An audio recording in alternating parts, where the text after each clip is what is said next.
Hey Darren, so I wanted to thank you for sending through your question.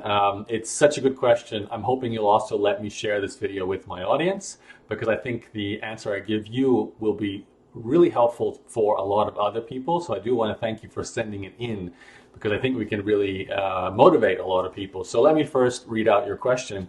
Darren said, "Hello Yaro, in regards to your recent email that I was sent titled How to Build a Money-Making Blog in 2020, the following part stands out that you commented on." So this is the part that I wrote in the article. I said, "There are no guarantees that something will succeed. It's especially challenging today because of all the competition out there." Darren then says, "I'd like to start a blog on something as I've accumulated a lot of knowledge on various topics. However, after reading your comment, it's discouraging to even start one now. It seems like it's all BS now. Even the case study interviews don't justify anything. Thank you."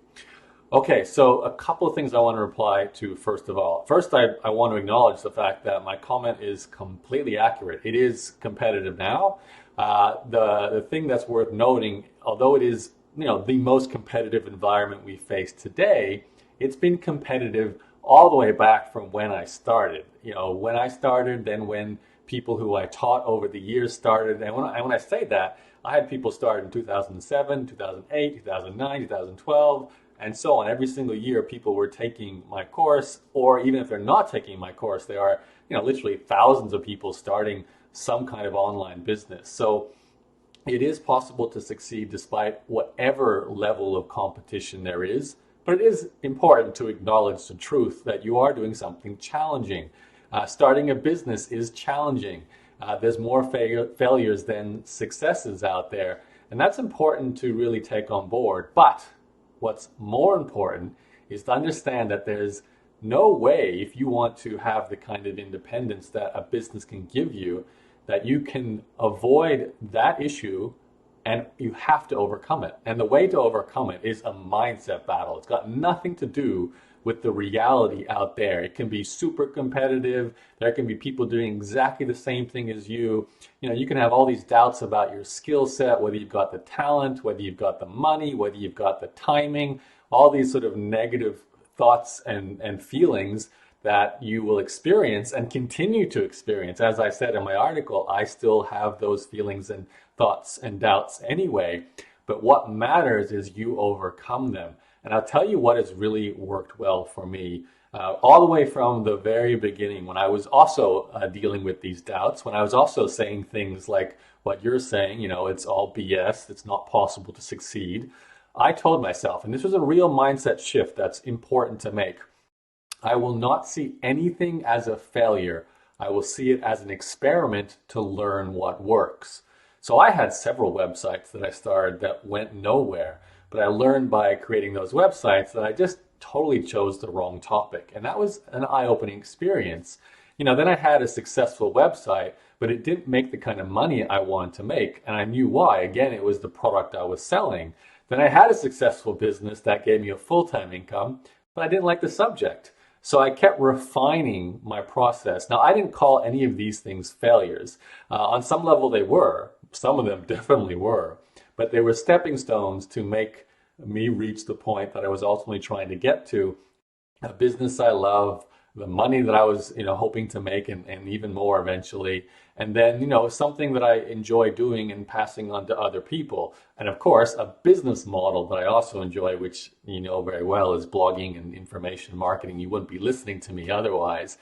So I want to reiterate that, yes, you're going to experience these doubts. If you do anything in life that's hard, there will be these doubts, and you're going to hear people say all kinds of negative things around you, whether it's your friends, your family. You read one sentence in my article. That article was full of so much instructive, helpful, positive, motivational content, yet you managed to highlight one sentence where I said it's a competitive space, and that, triggered you to send this email. I don't know how doubtful you were before that, but I can tell by the tone of your email that you really took that part to heart, and it's killing all your motivation.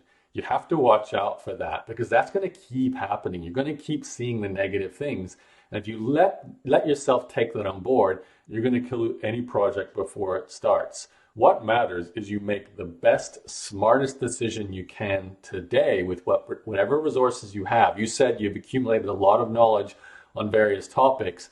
Make it your goal to use that knowledge to help other people. Choose a business model. It could be blogging, could be something else, and get out there and experiment. That's what business is about, experimenting until you find something that works. You're not failing, you're just adjusting and changing as you learn what works and what doesn't. That's an attitude. It's a mindset that you have to take on board. Now, I have an entire training module and a course, an ebook on mindset because I really think it's that important. But at the heart of this is just the ability to reframe to a way of thinking that supports what you're trying to do. Because, hey, if you're going to stop yourself from succeeding from the very beginning, there's no point doing anything. So if your mind is killing any potential chance of success you have, that's the first issue to solve. Deal with the mind. It's the killer of all kinds of business ideas. Once you get past that, then you can focus on the nuts and bolts of actually experimenting, learning what works, and building a business and getting out there and succeeding. Now, all the case studies that I share, as you're talking about in your email, is there to encourage you, to show you that other people have done it, and they've been doing it no matter what time they start, whether it was last year with Tien Chow, who I shared a recent interview with, or all the way back, 10 years, some of the earlier case studies I released. It doesn't matter. Whenever those people started, it was competitive. It was hard. It was challenging, but we all have to go up against that and just find our space on the internet. So, I hope you take away this advice and, still believe it's possible for you, because I promise you, no matter what, even if you aren't the one who does something, there are people who are starting today, tomorrow, next week, next month, who will, in a year or two, look back and be so thankful that they started, because they did succeed despite how challenging and how competitive it might have seemed when they start. And I think you can believe that because there are going to be people out there who do succeed.